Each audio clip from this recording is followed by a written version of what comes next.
Chapter 12. Mike soon found that Mr. Peebles wasn't a talkative man.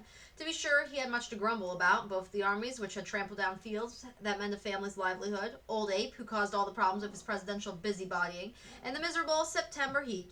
Otherwise, Mr. Peebles rode in silence, definitely not going out of the way to enliven the trip. But as they approached Springfield, with the Confederate camp ahead of them, Mike tensed, gripping the edge of the wooden seat. Mr. Peebles studied Mike in the corner of the eye, eager to get back to duty, or are you? What do you mean? Mike asked. Heard you were a drummer for the Confederates, ain't that right? Mike tried to sound calm. I think my division's moved north. I'll ride with you into town. Wouldn't know for sure unless you stop at the camp and ask, Mr. Peebles said. I can ask in town. Mr. Peebles studied Mike through narrowed eyes. You ain't a deserter, are you? No, Mike snapped. Don't take my head off. Fair question, especially for someone who seems bent on avoiding the Confederate camp. Mike bit his lip as he desperately tried to think of what to do. As he approached the road to the camp where traffic of Confederate soldiers, sutlers, and camp visitors were moving in and out of the gate, Mr. Peebles tugged at the reins, stopped his wagon. Two soldiers crossed the road in front of the wagon, and Mr. Peebles called out, Boy here wants to rejoin his division. Where does he go to find out where they're located? Whose division are you looking for? The shorter, stockier soldier asked, both of them examining Mike with a look of surprise. With as much bounce and energy as his aching leg could allow, Mike snatched up his knapsack and jumped from the wagon seat. Luck was with him. The badges they wore were the same one as Corey's uniform. Mike smiled and called out, Well now, man, judging from the fine look of the veil, both of you both must be Missouri State Guard. Both soldiers laughed, and Mike began walking with them toward the gate, turning just once to wave his thanks to Mr. Peebles. Satisfied, Mr. Peebles clucked on his horses, flipped the reins, and took off down the road toward Springfield. You telling us the guards stooped to hiring children? One of the men teased Mike. Mike grinned. That fellow driving the wagon needs either his eyes or head examined. Imagine him thinking I'm a Confederate soldier, a lad who's not yet even reached his 13th year. The soldiers chuckled, but one of them asked, Not with the guard. What business do you have here at the camp? Mike was prepared for the question. I've got a good friend with the guard, Corey Blair. And before I'm off and away to who knows where, I'd like to say goodbye to him. Either of you know Corey? The tall man nodded. I know him. I'm not sure he's here in Springfield. Scouting details were sent east and north. Corey might have been with either of them. Jerry Logan as well? The soldier glanced at Mike sharply. My advice for you is to have as little to do with Jerry Logan as possible. The Iron Man smiled. Pay no mind to whoever that sour face tells you. His gambling losses have clouded his mind. Logan cheated. It's only your word against his. Logan's too blamed clever. I couldn't prove what he'd done. Then why get in a card game with him? You might as well throw your money in a ditch. As the soldiers argued, Mike thought about the choices before him. There seemed to be thousands of reps in the camp. What chance would he have if one of them found him out? But Jerry Logan might be right here under his nose. For Todd's sake, Mike had to get into the camp to retrieve the watch. Security at the gate was lax. No one challenged Mike, and he limped into the encampment. He kept his eyes open. If Corey or Jerry spotted him, it was as good as dead. Trying not to let his voice betray his pounding heart, Mike began to ask a few soldiers if they knew where he might find Logan. Most soldiers just shrugged, but one finally directed him to the last row of tents near the north side of the encampment. Fifth one down, I think, although I doubt he'd be here this time of day. All the better, Mike thought.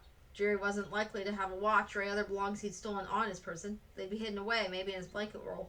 The tent area wasn't as busy as the rest of camp. Mike was alone as he limped down the last row of fifth tent. Holding his breath, he stopped and listened. There were no sounds coming from inside the tent. Cautiously he lifted the corner of the flap and served as a door and peered inside. Good. Empty. Mike slipped from the bright sunshine into the tent, where he saw neat piles of bedrolls and equipment, enough for at least 4 men. The watch could be in any one of the knapsacks, Mike thought, bending toward the knapsack on his right, but before he could begin his search, strong arms circled him and roughly jerked him off his feet. Gasping, he sailed through the air and fell in a plop on a hard-packed dirt outside the tent. Dizzy from pain, Mike grabbed the sore leg and fought the tears that blurred his vision.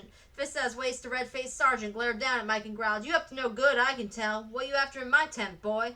Mike flinched and wiped his eyes to sleep. I thought it was Jerry Logan's tent, looking for him. Why? Well, to say hello, Mike stammered. I heard he was here. You heard wrong. His battalion left camp last week for Rolla. The sergeant squinted as he studied Mike from head to toe, finally said, Turn out the contents of your knapsack. His knapsack? The sergeant would discover Mike's army uniform. He'd be thought a spy. Spies were hung. Mike shivered as a chill passed through him. What if he never saw his family again, not even to say goodbye? His resolve to be brave couldn't stop the tears from flooding his eyes and rolling down his cheeks. I'm not a thief, he insisted. The sergeant cleared his throat and awkwardly shifted his weight from one foot to the other. Stop that bawling, he said uncomfortably. Are you a man or aren't you? Well, Mike thought. His tears seemed to be coming in handy. He allowed a few more sobs to escape. You can see I'm not a man, he said. I'm not even 13.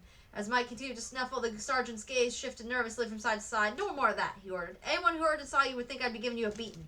Mike wailed and raised his hand protectively over his head. "Don't hit me!" he cried. The sergeant took a step back. "Get out of here, you young rapscallion," he demanded. "Start running now, and don't stop till you reach Springfield. You hear me?" "Yes, sir." Mike scrambled to his feet and clutched his knapsack tightly, hobbling fast as he could until he knew the sergeant could no longer see him. After a quick stop to catch his breath and rub his leg, Mike passed the sentries at the gate and headed once again for Springfield. The escape had come too close. Suppose the uniform had been discovered. As he limped along, Mike went over and over what happened. He'd taken too much of a chance entering the tent in broad daylight. He wouldn't make a serious mistake like that again. He also knew it would be a lot safer not to have the Union Army uniform in his possession while he was traveling through Confederate-occupied territory. Mike sighed with frustration. No matter what the danger, he wouldn't ditch the uniform of which he was so proud. He simply would have to be more careful, and he'd keep an eye out for Jerry's battalion whenever it might be stationed between Springfield and Rolla.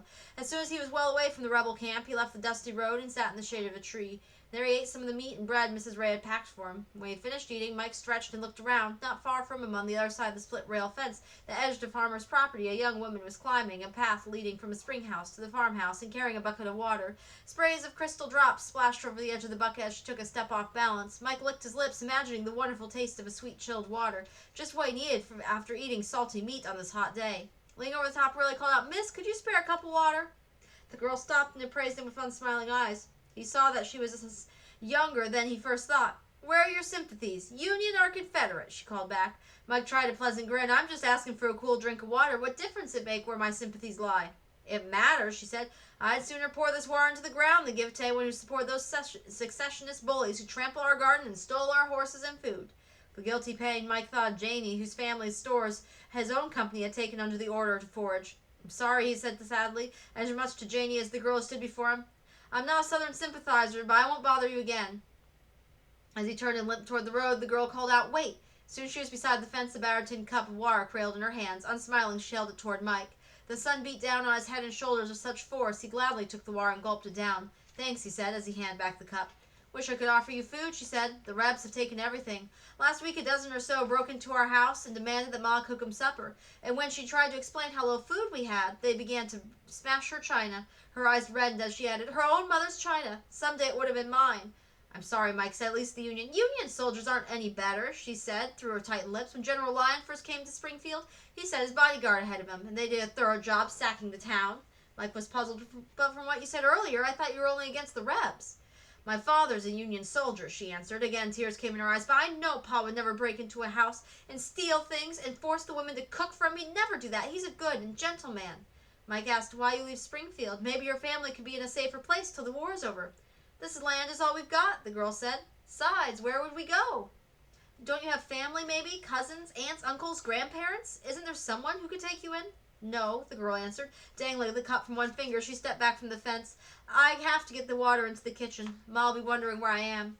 "Thank you again for the drink," Mike said. The girl's eyes were dark with sorrow. Her voice was soft and gentle. "Wherever you're off to, may you have a safe journey." "And you and your family be safe," Mike answered. Sadly, he watched her hoist the heavy bucket before he climbed down into the road and joined the traffic moving into Springfield. With luck, he'd find a barn to sleep in for the night. In the morning, meet up with someone who'd give him a ride to Rolla and to his company. If Drury's battalion was still near Rolla, Mike might have a chance of finding him. And then Emily could have something of Todd's she could always treasure.